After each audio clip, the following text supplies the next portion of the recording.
முன்னொரு காலத்துல வயதான ஒரு தாத்தாவும் அவருடைய பேரன் கண்ணனும் வாழ்ந்துட்டு வந்தாங்க. தாத்தா வழக்கம் போல அவருடைய மர வேலையை பார்க்க ஆரம்பிச்சாரு. கண்ணன் அவனுடைய நண்பனான சுரேஷோட விளையாடிக்கிட்டு இருந்தான். சுரேஷ் ஒரு சின்ன தவறு செஞ்சதுக்காக கண்ணன் அவனை மிகவும் கோபமா திட்டினான். இதை தூரமா கவனிச்சிட்டு இருந்த அவனோட தாத்தா கண்ணன் செய்யறது தவறு அப்படின்றத அவனுக்கு புரிய வைக்கணும்னு நினைச்சாரு. அவரு கண்ணன் கிட்ட ஒரு மரத்தட்டையும் கொஞ்சம் ஆணிகளையும் கொடுத்தாரு. நீ எப்போல்லாம் கோவப்படுறியோ அப்போல்லாம் இந்த மரத்தட்டில் ஒரு ஆணியை அடிக்கணும் அப்படின்னு சொன்னாரு. அப்படி தாத்தா மரக்கட்டையை கொடுத்த முதல் நாளிலேயே கண்ணன் நிறைய ஆணிகளை அடிச்சான். நாட்களும் போய்கிட்டே இருந்துச்சு. கண்ணன் கோபப்படுவதை கொஞ்சம் கொஞ்சமா கட்டுப்படுத்த நினைச்சான். அதனால ஆணிகள் அடிக்கக்கூடிய எண்ணிக்கையும் குறைஞ்சது. ஒரு நாள் கண்ணன் தன்னுடைய தாத்தா கிட்ட இப்போ நான் கோவப்படுறதே இல்லை, இங்க பாருங்க நான் இப்போ ஆணியும் அடிக்கிறது இல்லை அப்படின்னு சொன்னான். உடனே தாத்தா இப்படி சொன்னாரு, நீ அடிச்ச ஆணிகளை இப்போ எடுத்துடு அப்படின்னு சொன்னாரு.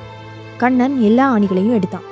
ஆனா அந்த மரக்கட்டில் ஆணிகள் இருந்த இடத்துல துளைகளா இருந்துச்சு. உடனே தாத்தா இப்படி சொன்னாரு, நீ கோபத்துல பேசக்கூடிய வார்த்தைகள்லாம் மற்றவர்களோட மனசுல காயத்தை ஏற்படுத்தும்.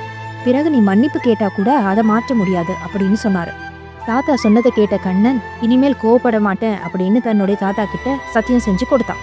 செல்லிடத்து காப்பான் சினங்காப்பான் அல்லிடத்து காக்கின் என் காவா கால்யன். எங்கே கோபப்படக்கூடாதோ அங்கே அதை கட்டுப்படுத்தக்கூடியவனே உண்மையில் கோபத்தை வெல்லக்கூடியவன்.